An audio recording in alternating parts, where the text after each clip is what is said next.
Hola Bandidos, ¿cómo estamos? Welcome to Mel's Magic Official. I am Magic Mel, and this is Al, my spirit guide. Welcome, welcome, welcome. It's Friday, and I thought, perfect time for a TGIF show. TGIF, thank God it's Friday. So, for all of you newcomers, I'm Magic Mel.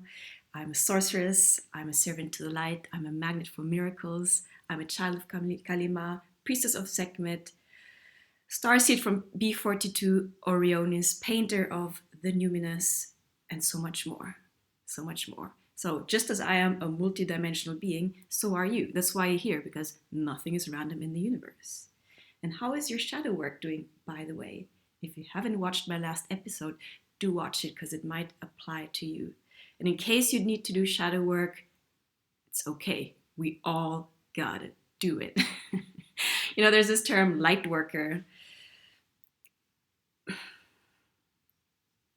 I would use the other term shadow worker. And not that I'm working from the shadow, but to the contrary, I work with my shadow. At least that is my intention. Of course, it's an ongoing process. So you're not alone. You're not alone in doing the work. And talking about, okay, I have a few things I want to talk to you about. Okay, first of all, remember that drawing I told you I was going to show you? This is it.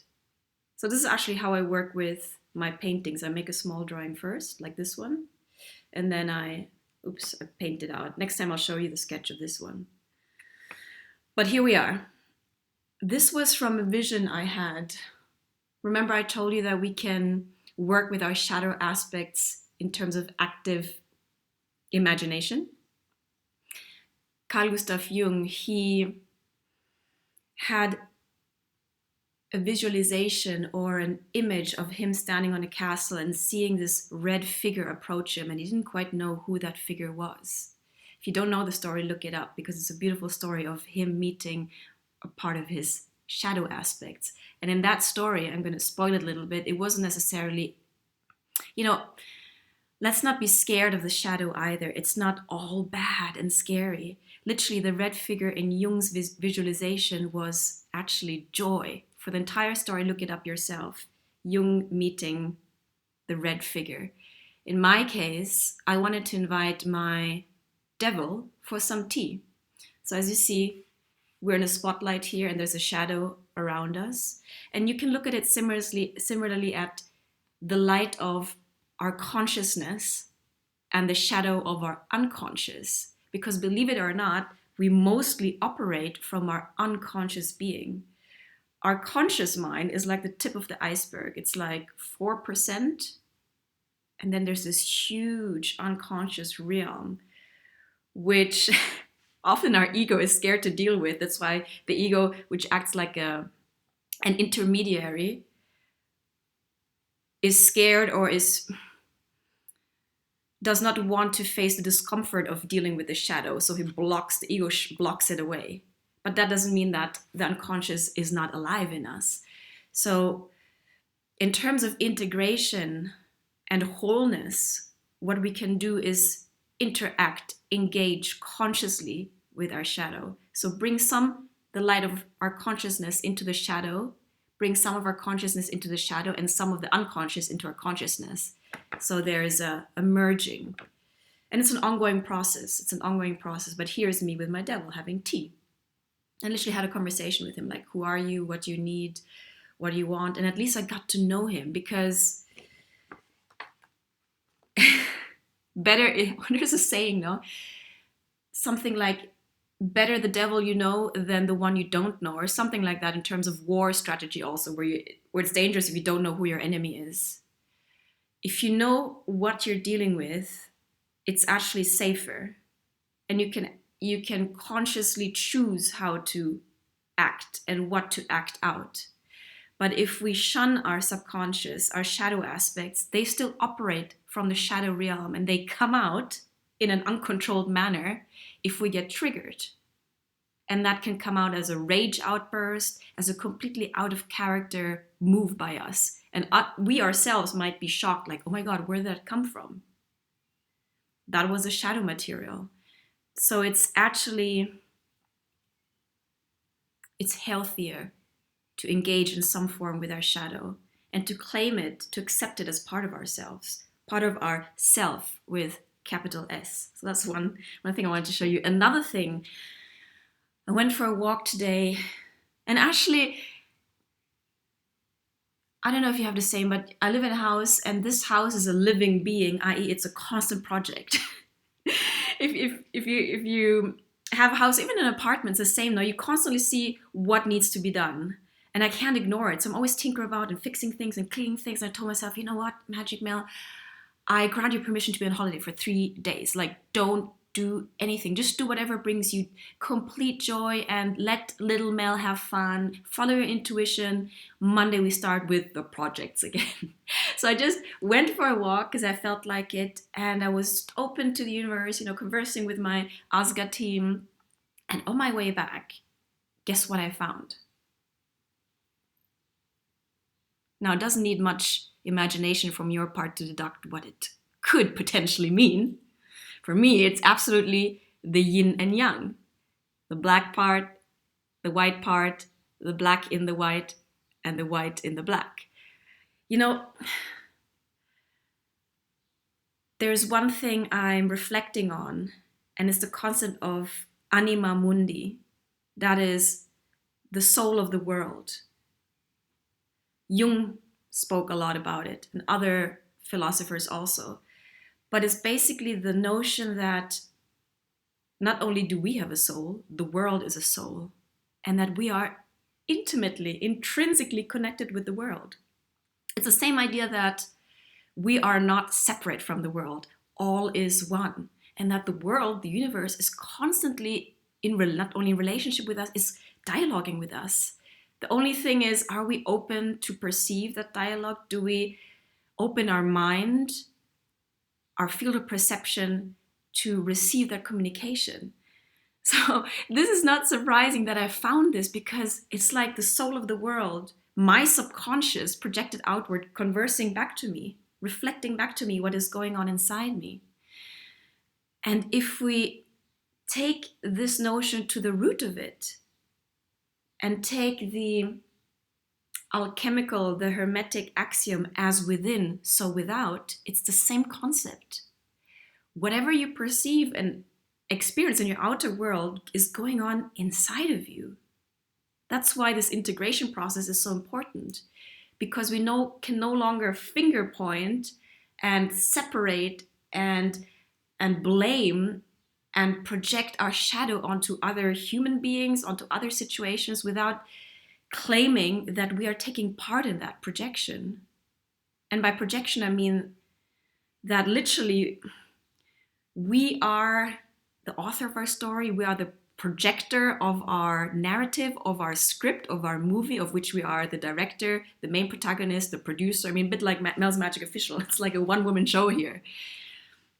But it's literally happening like that. So we project our subjectivity into the world.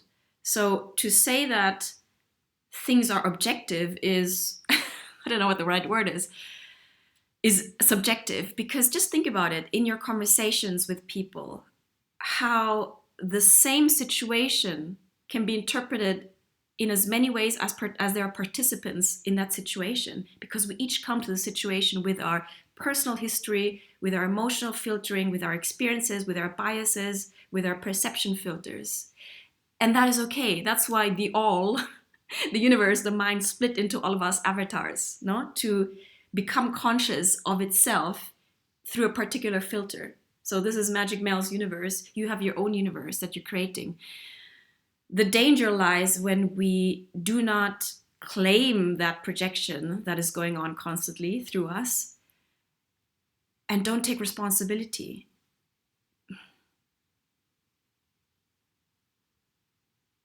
Sorry, I had a blank moment here. We all take part in the drama, in the Maya, in the world play, theater play that's going on. We're all players in each other's lives. If you look at it that way, every single person you met in your life has played a role, and you have played a role in their life. So nothing is random. That's why these moments of synchronicity also are so marvelous, but also they also prove the point that this subconscious, the world's soul, is a living thing and that we're part of it. And that, call it a belief, at least for me, it provides me a sense of belonging, and it brings me some peace of mind, because I no longer feel like I am just some floating fragment in the universe that has no meaning and completely isolated from everything else. Everything is a relationship. We are always in relation to everything else because we're part of this web that is formed by the anima mundi, by the world soul, and it's a living consciousness. Our six senses can only perceive so much. Our rational mind can only translate and decode so much information. It's important to grant some space for our irrational parts. And by irrational, I don't mean that it's opposite to the rational mind. But by irrational, I mean the mysterious parts of life that cannot be predicted, planned, controlled by the rational mind. It's time to open ourselves to the sacredness and mystery of life again, of which we are an intrinsic part of. I'm nurturing my conscious engagement with my dreams, for example.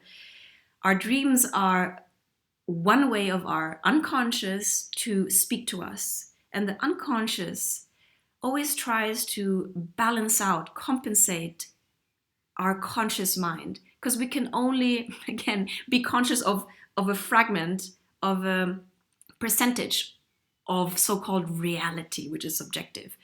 Hence, there's so much information that just imagine, we're taking in so much information, sobre todo ahora, no, when there's just so much information, abundance of information everywhere. Not only do we need to be discerning, but even if we are discerning, there's only so much we can take in until it's like overload. That's why it's so important to get good rest, because when we sleep, we allow our subconscious to process all of that information and to come up with compensatory material that our conscious mind is invited to engage with, so as to create a more balanced, a more wholesome, a more complete picture. So I take my dreams very seriously. And one dream I had, I'm going to share with you.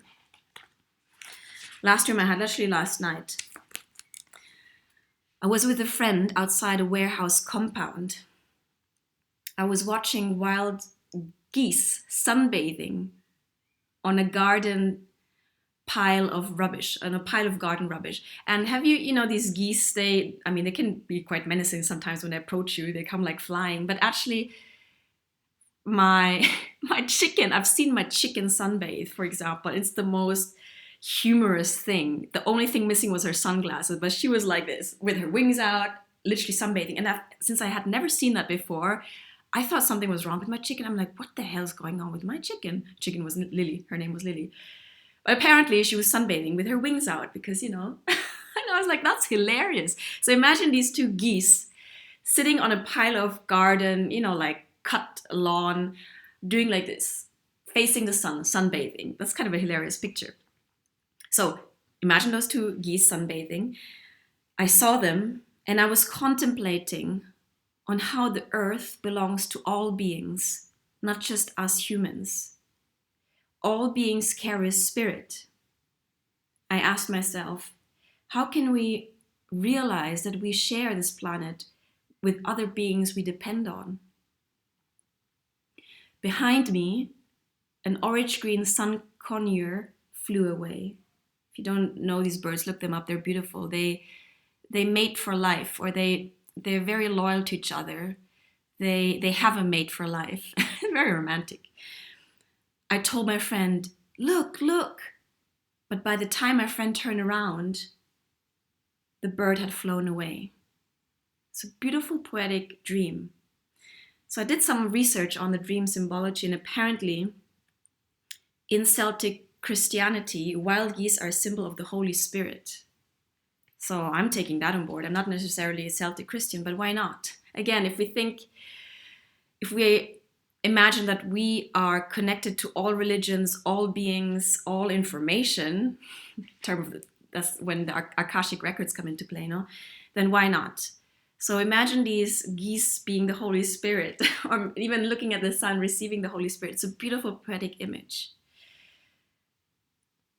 So obviously this dream made me ponder on the relationship we have, again, with the soul of the world, with all living beings, how we sometimes are so narrow-minded and think we are the only ones, and in our sense of separation, in our sense of isolation, are so overcome by fear and lack mentality that we do these atrocious things in our illusion that we're separate from everything else. That is shadow work too, the acceptance that we are not only capable of committing atrocious crimes, but that we're actually doing it. And to accept that and to balance it out. Because if we were to accept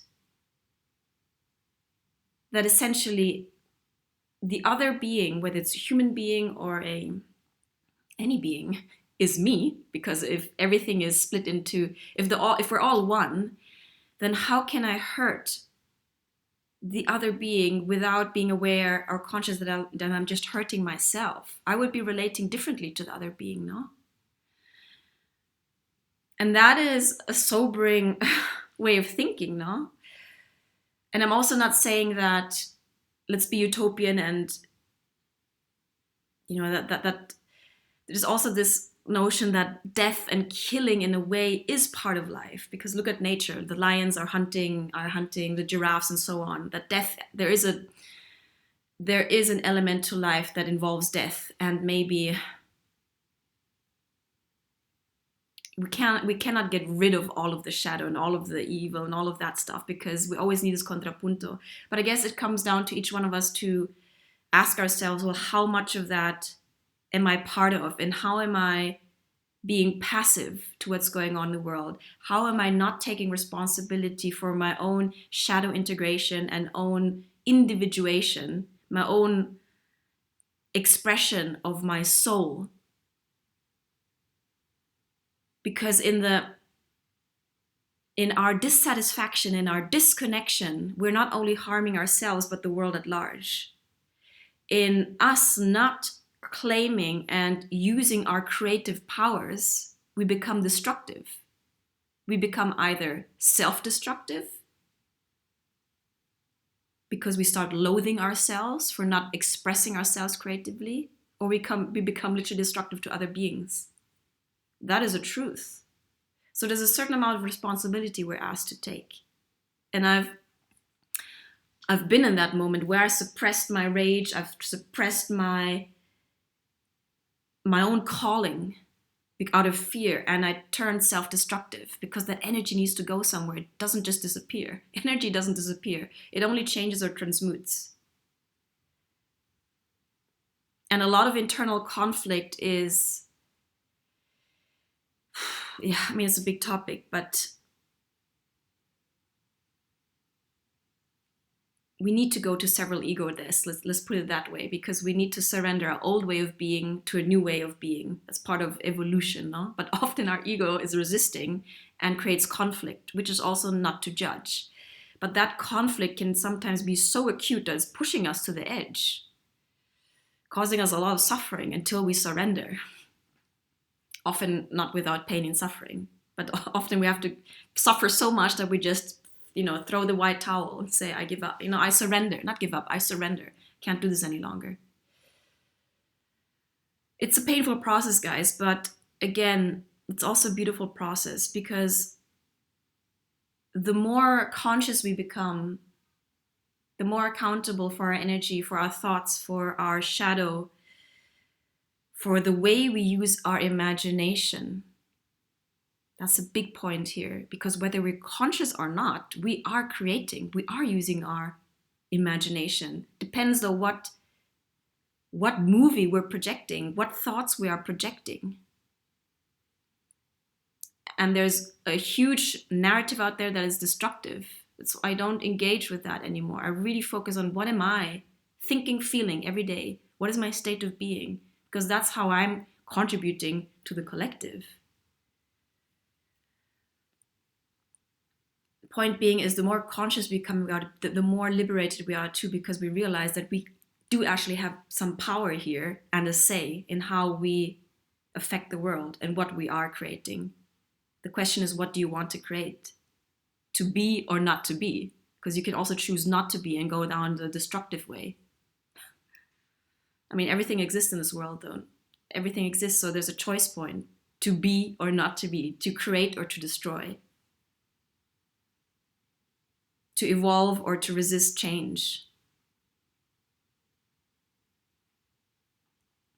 So that's that. And we're at 20 minutes. I want to leave it at that. I was going to pull you a little short story, but let's be efficient again and bite size of Magic Mel's Magic Official. All of you newcomers, you might say, "Oh my god!" But this is also, here I say what I want to say in the way that I see fit, because I want to attract those who resonate with my message and my entire being. And that's, sometimes we do dilute our being to fit in, and then we're just mediocre. We don't actually attract the souls who resonate with us. So this is a filtering system here. And I encourage you to do the same. Dare to be yourself. It will only do you good and the world at large good. But that's another topic. Let's leave it at this, guys. This is episode 10 of season 7. And I was feeling philosophical today because of this stone and my reflections. Okay, so thank you for being here. I appreciate every one of you guys. I'm still working my Patreon. For some reason, because for Patreon, I want to make a little intro video of why and how I opened this channel, give you a little bit of background story, but more compressed, more summarized, not like the one epic episode in season 6 where I spoke like an hour of a little bit of my story, and that was still not enough. I'm going to write a book one day.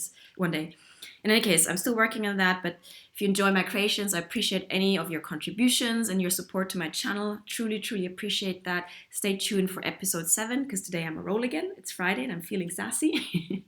And like, share, and subscribe if you resonate with my message. See you soon. If you want coaching, tarot cards reading, all of the information is in the description box below. And I'm happy you're here, honestly. Ciao. See you for next episode.